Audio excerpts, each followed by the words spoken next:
G'day, it's fugitive Australian journalist Shane Dowling from the website and YouTube channel Kangaroo Court of Australia. Now, the federal government's trying to pass new hate speech laws, and they're going to pass new gun laws tomorrow. But they keep on chopping and changing their mind in relation to the hate speech laws and whether they can and can't pass them. And I've just published an article on it, and I'll read out the article. Some of the aspects might have changed, but they might change again. So I'll read out the article as is. And within the article, I'll show you 2 videos as well. Now, the article is titled, Labor Party Goes Rogue on Free Speech, and it was published on Sunday, the 18th of January 2026.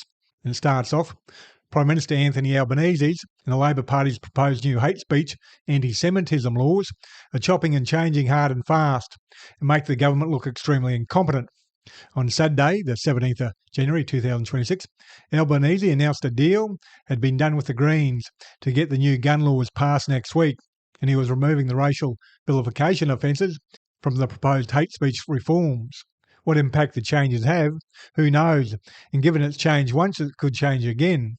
The new laws are designed for the benefit of one group, which is Israeli supporting Zionist Jews in Australia.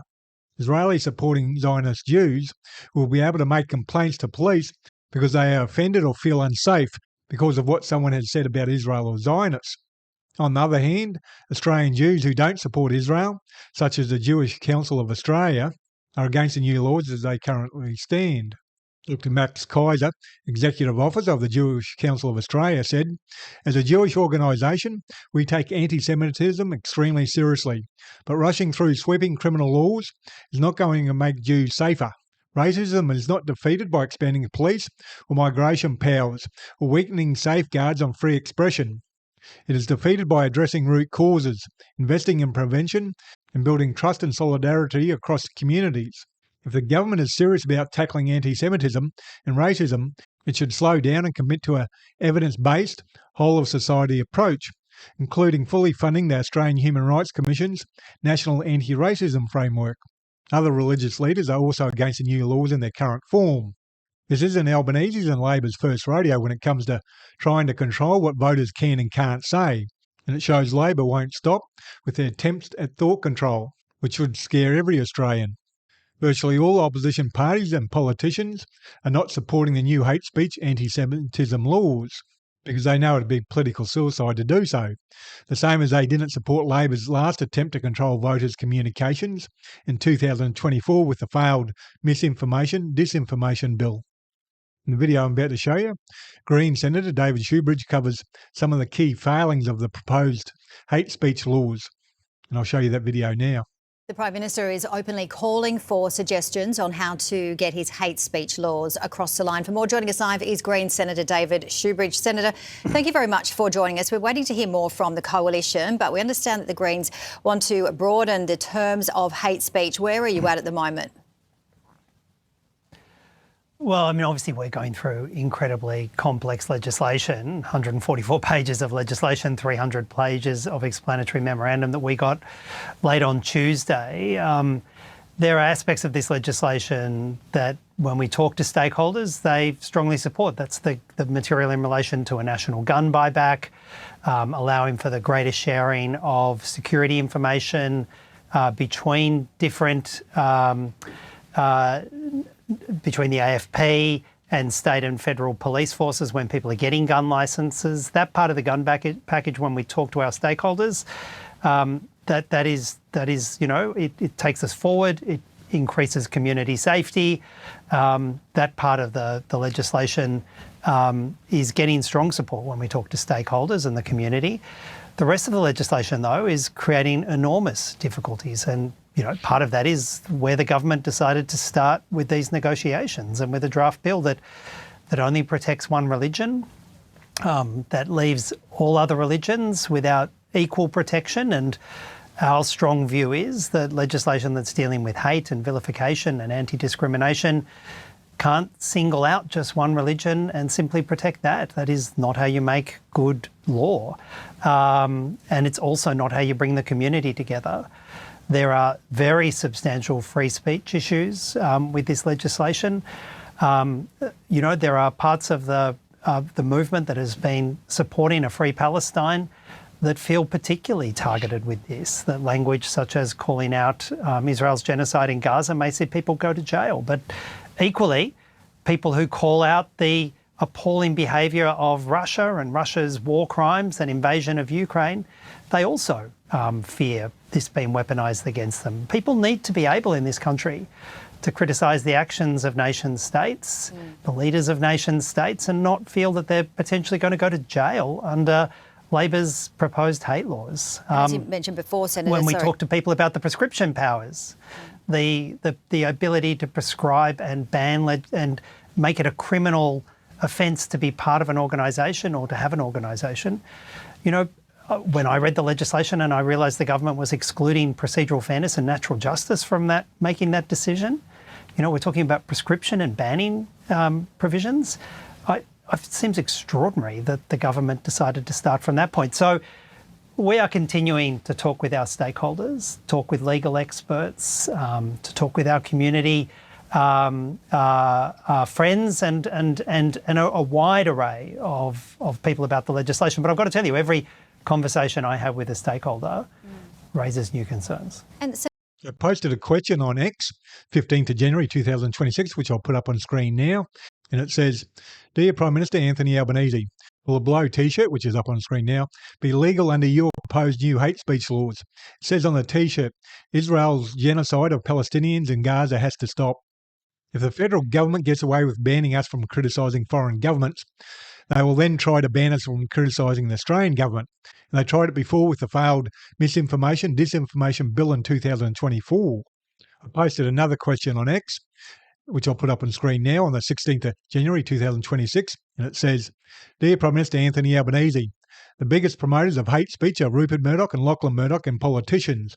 Will they be covered by the new hate speech laws or be exempt as they were in the failed disinformation laws?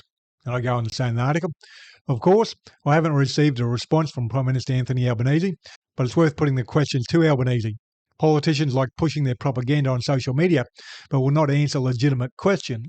Now, in a video I'm about to show you, it's an example of what is likely to come, and it only happened a few days ago. The lady was charged by police with leaving an anti-Semitic message on voicemail a week after the Bondi shootings, but there was no message left on voicemail, as it was an accidental pocket dial. But the complainant, a Jewish lady, said she thought she could hear gunshots, which caused her immediate fear and nervousness. So she made a complaint to the police, and I'll show you that video now. Police have taken a young Meadowbank woman to court, alleging she left an anti-Semitic voice message for a well-known nutritionist just days after the Bondi attack. But the accused's lawyer says it was an accidental pocket dial and the charges are a massive overreach. What police allege was an anti-Semitic threat, the defence says was anything but. This seems to be a case of charge first and answer questions later. Serena Tanuri charged with harassing Mandy Sacker, a nutritionist of Jewish faith she'd never met but seen on TV and social media. The alleged offending contained in a voicemail 1 week after the Bondi massacre. All of the circumstances of this case point in one direction. It is an accidental call. Serena's lawyer noting his client, who works at Bunnings, has a severe intellectual and cognitive disability supported by the NDIS. She's not anti-Semitic. She doesn't even understand the conflict. It's alleged Serena sent a text to Mandy, writing, "Hey, how are you? Is this Mandy? I saw somewhere that you helped Katie from Married at First Sight with her nutrition. I was wondering if you could help me as well, Serena." Around 5 hours later, a call from Serena's number went to Mandy's voicemail.